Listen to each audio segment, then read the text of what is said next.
When America's economy collapsed in 1929, millions lost everything. Their homes, their jobs, their sense of safety. But amid the hunger lines and shattered banks, another story was unfolding, one that history tried to erase. It was the story of men and women who lived in the shadows, bound by love and identity that society refused to acknowledge. Back then, being gay wasn't just taboo, it was a crime. Newspapers called it deviance, doctors labeled it an illness, and the law threatened imprisonment. Yet, in the depths of despair, communities that were never meant to exist began to take root. Quietly, defiantly, in the heart of a nation on its knees. In sprawling cities like New York, Chicago, and San Francisco, the Great Depression created a strange paradox. People were starving, but the cities pulsed with a secret energy.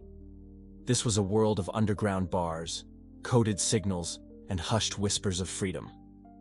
The same speakeasies that had once served bootleg whiskey during Prohibition now transformed into something else entirely. They became safe havens for those seeking love and belonging, places where for just a few hours you could be yourself. They called them pansy clubs. To outsiders, they looked like ordinary cabarets, filled with music and dancing. But behind the laughter and the jazz, something deeper was happening. Men wore makeup and sang in falsetto. Women dressed in sharp tuxedos, subverting every expectation of femininity. Drag performers took to the stage, their acts a brilliant, bold defiance of every social rule. These weren't just parties, they were acts of rebellion. For a few stolen hours in these dimly lit rooms, people found a sanctuary from a world that wanted them gone. But that safety was always fragile. It never lasted long. Police raids were a constant threat, a brutal reminder that their existence was considered illegal. The door could be kicked in at any moment, shattering the illusion of freedom. Officers would round up patrons, sometimes violently. Arrests weren't just about a night in jail. They meant public humiliation. Newspapers would publish the names and addresses of those arrested, effectively ruining reputations, costing people their jobs, and severing ties with their families overnight. The shame was a weapon used to enforce conformity, and the danger wasn't just legal. The medical establishment of the 1930s viewed homosexuality as a mental disorder, a perversion that needed to be cured. Doctors offered so-called treatments that were nothing short of torture. Electric shock therapy, lobotomies, hormonal injections, and forced institutionalization were all presented as paths to a normal life. Many who endured these procedures were scarred for life, physically and emotionally.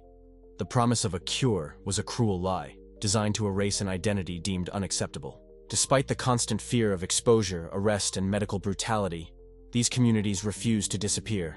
They couldn't. Survival depended on ingenuity. They built a world of secret codes, a silent language that only they understood. The color of a handkerchief worn in a back pocket could signal desire and intention. A subtle glance, a particular way of speaking, a certain turn of phrase. These were the tools of survival, allowing them to find one another in a hostile world. They learned to read the city, to know which parks were safe, which bars were friendly, and which streets to avoid after dark. In the ruins of America's worst economic disaster, an invisible revolution was slowly forming. The Great Depression stripped millions of everything they had. But for the LGBTQ+ people of that era, it also stripped away some of the fear. When you've already lost your job, your home, and your dignity in the eyes of society, what more is there to lose? For some, hitting rock bottom meant they were no longer afraid to hide who they were. The desperation of the times, in a strange way, fostered a new kind of bravery. Many historians now argue that the 1930s, despite its unimaginable cruelty, laid the hidden groundwork for the later LGBTQ+ rights movement. It was during this decade that the first seeds of organized resistance were sown, not in grand protests, but in quiet acts of defiance. It was in the shared glance between two women on a streetcar, the secret parties held in Harlem apartments, and the resilience of performers who refused to let the stage go dark. The defiance began in the shadows, among ordinary people who simply refused to stop being themselves. While the rest of America prayed for economic salvation, for the end of the breadlines and the return of prosperity, others were praying for something far more fundamental, and in many ways far more dangerous: the right to exist. the right to love, the right to be seen. Their story isn't just a footnote in the history of the Great Depression. It's a testament to the enduring power of the human spirit to find light, community, and hope, even in the darkest of times. This history was almost lost, buried under decades of shame and silence. But it's a story that deserves to be told, to be remembered, and to be honored. If you found this story meaningful, please consider subscribing for more hidden histories. For countless LGBTQ+ Americans, survival meant living a double life.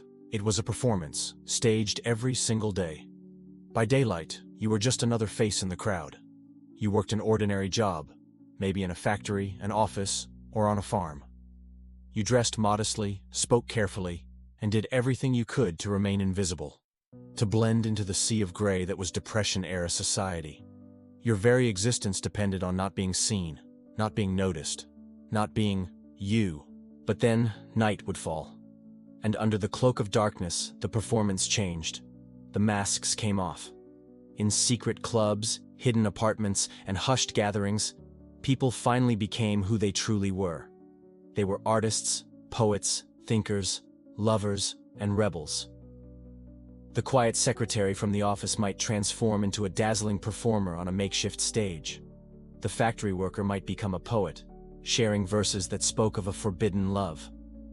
These weren't just parties, they were sanctuaries. They were the only places where a person could breathe, where they could exist without fear of judgment, at least for a few hours. Nowhere was this explosion of self-expression more vibrant than in Harlem. The Harlem Renaissance wasn't just about literature and jazz. It was also the cradle of a thriving drag ball culture. And the crown jewel of this scene was the annual Hamilton Lodge Ball. Imagine thousands of people, from every walk of life, crammed into a massive hall. You had folks from the neighborhood, working-class people, side by side with curious high society elites, all there to witness the spectacle. The costumes were breathtaking, crafted from scraps and dreams. The performances were electric. For one night, the rules of the outside world didn't apply. It was a dazzling, defiant celebration of identity in a world that demanded conformity. But let's be clear. Underneath all the glitter and glamour, a haunting truth remained. Every dance step, every shared laugh, every stolen kiss was an act of profound rebellion. This wasn't just about having fun. It was about claiming a space to exist. It was a declaration that said, "We are here," even when society was doing everything in its power to pretend they weren't. The joy was real, but so was the danger that lurked just outside the door. That danger often had a name: the police. Police raids on gay-friendly bars, clubs, and private parties were brutal and common. They weren't just trying to shut down a party, they were trying to crush a community.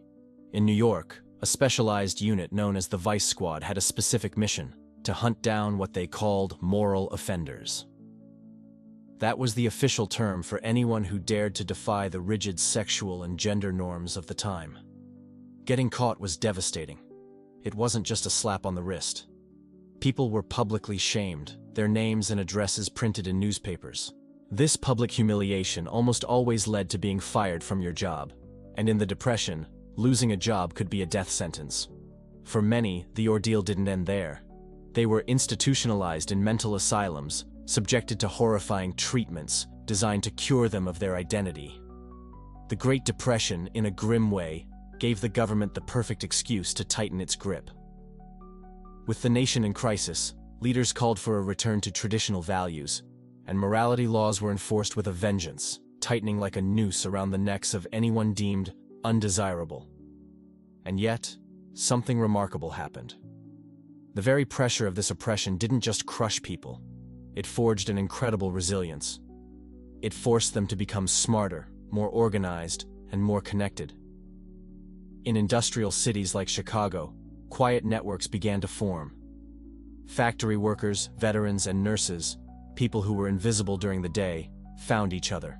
They created support systems, sharing information about safe places, job opportunities, and which areas to avoid. It was a secret society, born out of necessity.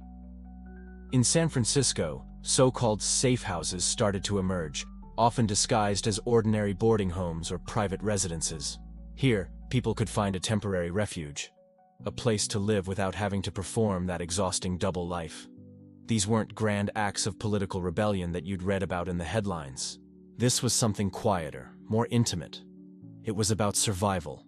It was about creating small pockets of freedom in a world that offered none. It was about looking out for one another when no one else would.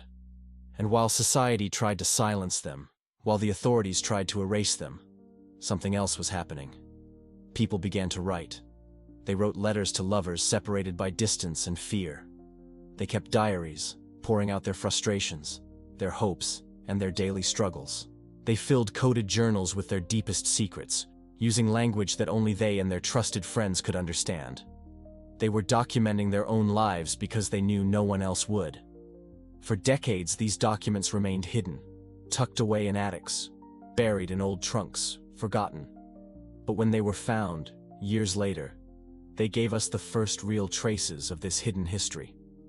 They provided a raw, unfiltered glimpse into the pain and the hope of those years.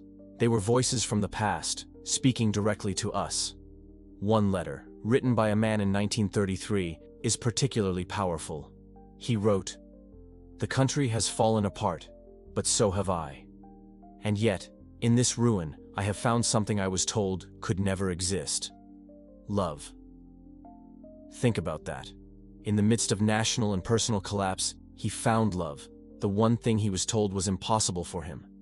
That's the kind of strength we're talking about. The story of the LGBTQ+ community during the Great Depression isn't just some forgotten chapter of history. It's a mirror. It shows us what happens to a society when it's pushed to the brink. When the world collapsed economically, people's true natures were revealed. Some, armed with fear and prejudice, turned cruel. They sought scapegoats and found them in anyone who was different. But others, faced with the same circumstances, turned brave. They chose compassion over cruelty, community over isolation, and love over hate. They built networks of care, protected each other, and dared to find joy in the darkest of times. The Great Depression ended long ago, but its shadows remain. The stories from that era are powerful reminders of what people had to endure just to be themselves, just to be human. They remind us that the fight for equality is not a new one. It's a long, arduous journey, with heroes whose names we may never know. So, if you've watched this far, if this story has touched you in some way, thank you. This history is too important to be forgotten again. Please, show some love by hitting that subscribe button and dropping a comment below to share your thoughts. And please share this video. Let's make sure this hidden history finally gets the attention it deserves. Because history doesn't just live in books. Sometimes, it hides in the hearts of those who dared to love, when love itself was forbidden.